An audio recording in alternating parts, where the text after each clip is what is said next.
Hello everyone and welcome to my channel Menor Soaps. In this video, I will be making a 100% olive oil soap, also known as Castile soap. If you're a beginner in soap making, this is literally the easiest recipe for soap and in my opinion, the perfect recipe to start with. Olive oil is easily accessible pretty much anywhere in the world and relatively affordable. You can use extra virgin olive oil, regular olive oil, or pumice olive oil, whatever you have access to. If you haven't watched my last two videos about soap making process and equipment and safety, please go ahead and watch those first to get a basic understanding. But if you have watched those already, then we're ready to make some soap. This is so exciting. To make soap, you will need to purchase some lye, also known as caustic soda.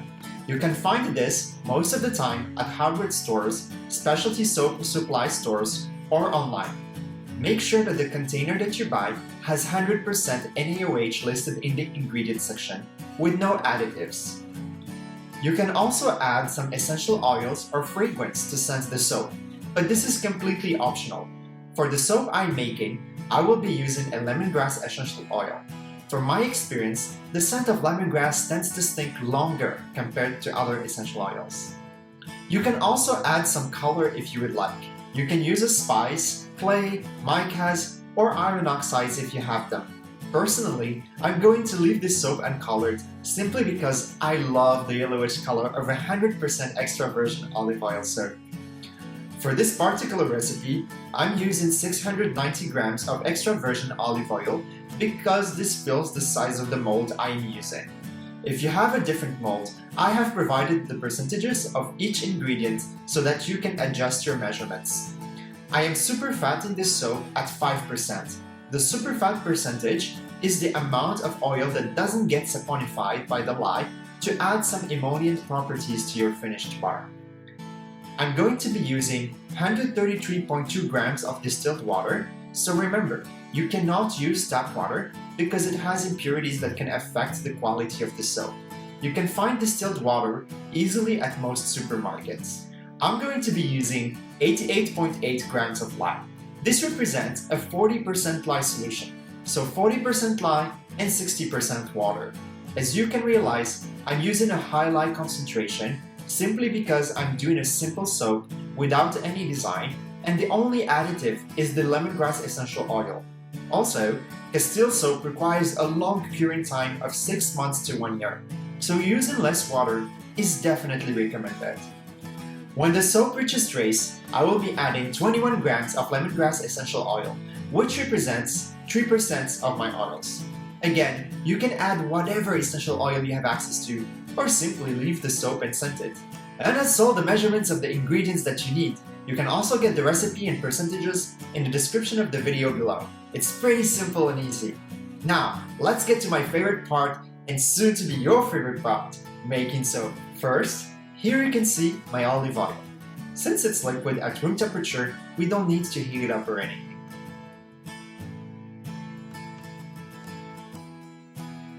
Here, I have my lye. And here, I have my water. So the next thing is to make the lye water solution.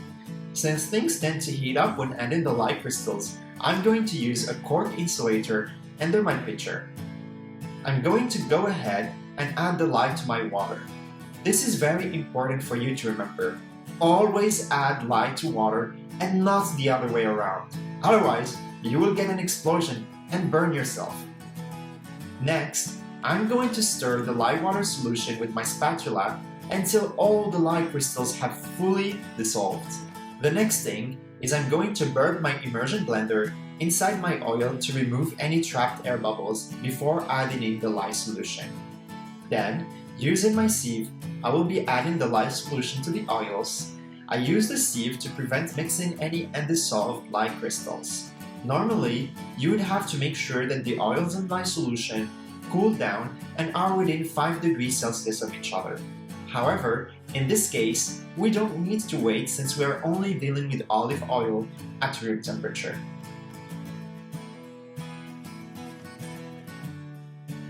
Next, we are going to blend continuously the mixture until it reaches thin trace. Trace is when your oil and lye solution have turned into a homogeneous mixture.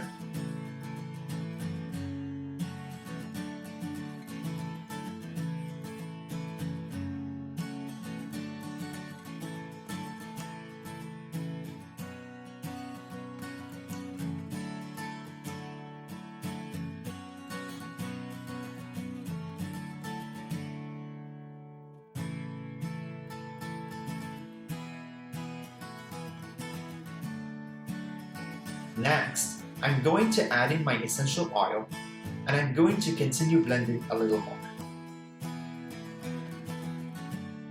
100% olive oil soap takes a long time to trace, so don't be worried if you have been blending for 5 minutes or more and your mixture still hasn't traced. It could be a bit frustrating, but with some patience, you will get there. When the soap reaches trace, you will notice that your mixture has thickened, kind of like a pudding texture. So at this point, I'm ready to pour the soap into the mold. I pour the soap using the spatula to help eliminate the air bubbles, especially since I have been blending for a very long time.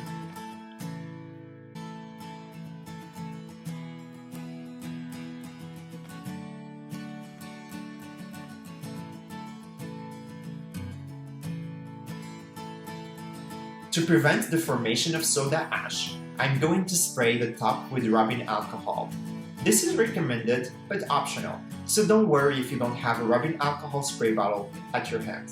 Finally, I'm going to insulate the soap with a plastic film and then wrap it in a small kitchen towel.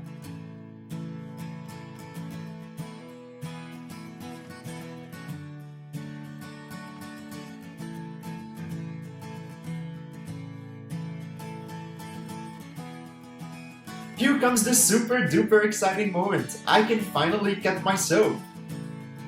After I manage to get the soap out, I'm ready for the cut. I'm using a soap cutter, but you can cut the soap with a kitchen knife. I'm just really bad at cutting the soap straight with a knife, so soap cutter is definitely helpful.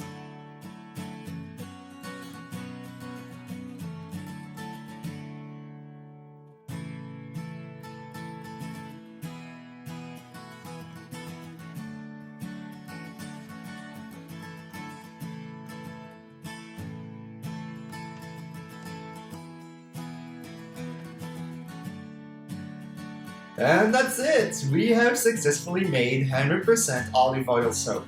Technically, the soap is safe to use after 48 hours, however, it might be mushy and won't last long. You will need to leave it curing for 6 months to 1 year for the best results. This batch gave me about 10 soaps, so I will be testing the soap every month or so to see how the quality of the lather improves with time. If you'd like, you can very much do the same thing. Please do not hesitate to share with me the pictures of your soaps. I would love to see what they look like. If you've enjoyed this beginner video series and would like to learn more about soap making and other fun skincare DIY projects, make sure to subscribe to my channel and give a thumbs up to this video. You can leave any questions that you may have in the comments and I will make sure to respond as soon as possible and to the best of my knowledge. Follow me on my social media at Manara Soaps. I'm on Instagram, Facebook, and Twitter. If you'd like to purchase any of my products, then visit my website www.manarasoaps.com. Thank you.